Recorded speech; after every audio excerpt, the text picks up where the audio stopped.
وصلنا لمادة رقم 2 اللي هي مادة الرياضيات لطلاب ثالث متوسط. شلون تحصل بيها 100 وشلون تاخذ بيها الدرجة الكاملة. حتى لو اذا تريد تنجح هم ما تفيدك هذا الفيديو، لان راح نعطيك المواضيع الكلش مهمة. وهاي المواضيع من تروح للامتحان راح تلقاها قدامك مباشرة.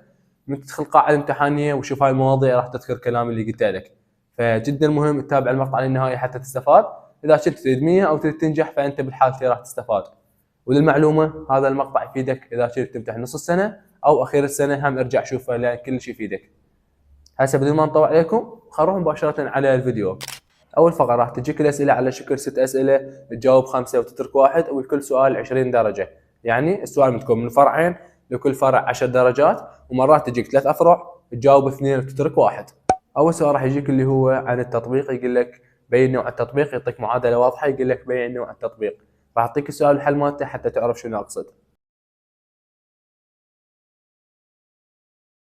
وعندك سؤال مهم يعطيك شكل هندسي ويقول لك جد طول الزاوية كذا، خلي اشوفك اياه حتى تعرف شنو اقصد.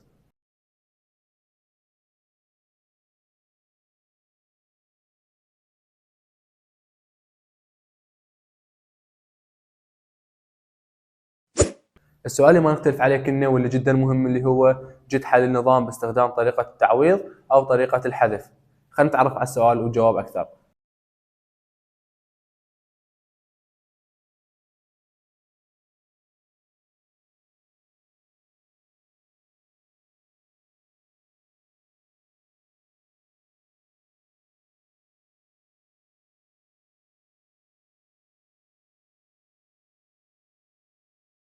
والسؤال اللي كلكم شايفين اللي هو مثل المعادلة بالمستوى الاحداثي، ايضا سؤال كلش مهم ومتكرر وزاريا ويجي بنص السنة دائما.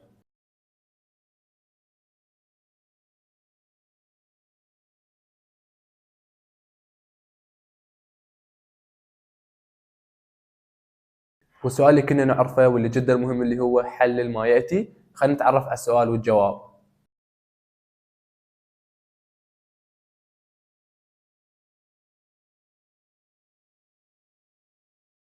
والسؤال اللي كنا ندري بيه وجدا مهم اللي هو سؤال عن المتتابعة الحسابية. سؤال لازم يجيك وجدا مهم.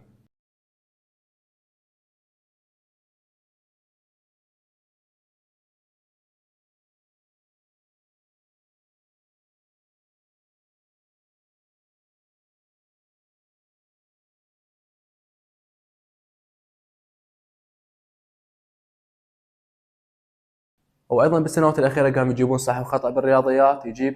يجيب لك معادله ويقول لك هاي الاجابه مالتها صح او خطا، فانت لازم تحل المعادله حتى تعرف الجواب. ينطيك المعادله كامله، انت تحل الحل مالتها توصل الناتج النهائي، ويعطيك خيارات لازم الناتج النهائي اللي يطلع لك من ضمن هاي الخيارات وتختاره. واضحه الفكره؟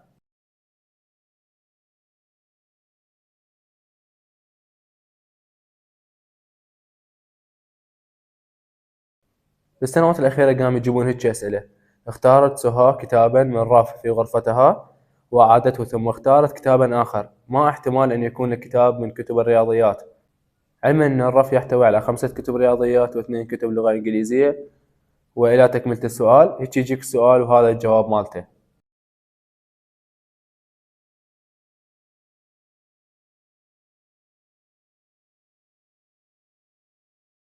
والسؤال مهم جدا نركز عليه، يجيب لك مثلث ويقول لك جد مجموعة الحل أو جد الحل لهذا المثلث. وما ننسى عندنا موضوع جدا مهمات اللي هن قانون الميل ومبرهنة المماس، راح اطلعها قدامكم.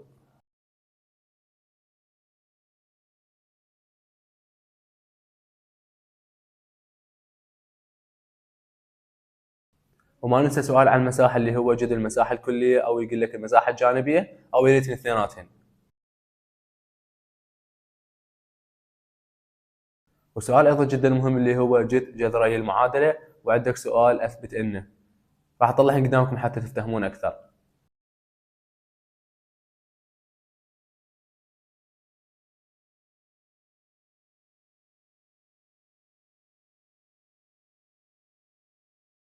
في النهاية طلابنا الأعزاء، هاي المادة تحتاج تركيز وتحتاج قراية، ودائما حل على كيفك، لأن الغلطة الوحدة راح تخلي السؤال كله خطأ اللي وراه. فدائما حل على كيفك ولا تسرع بالحل حتى يطلع حلك صحيح. وايضا لا تترك اي شيء فارغ ابد، اي شيء ما تعرفه اكتب من عندك على الرياضيات حتى يعطوك درجه. وايضا حدد السؤال اللي تتركه بالبدايه حتى بعدين ما يتركوا لك سؤال السادس. واضحه الفكره؟ اول ما نشوف الاسئله اي سؤال تشوفه صعب ما تقدر تحله انطيه ترك حتى تعرفه وتتركه من البدايه، حتى بالاخير ما تحتاج تقول لك السؤال السادس. في النهايه اتمنى لكم كل التوفيق ويا رب فدتكم ولو بشيء بسيط، والسلام عليكم ورحمه الله وبركاته.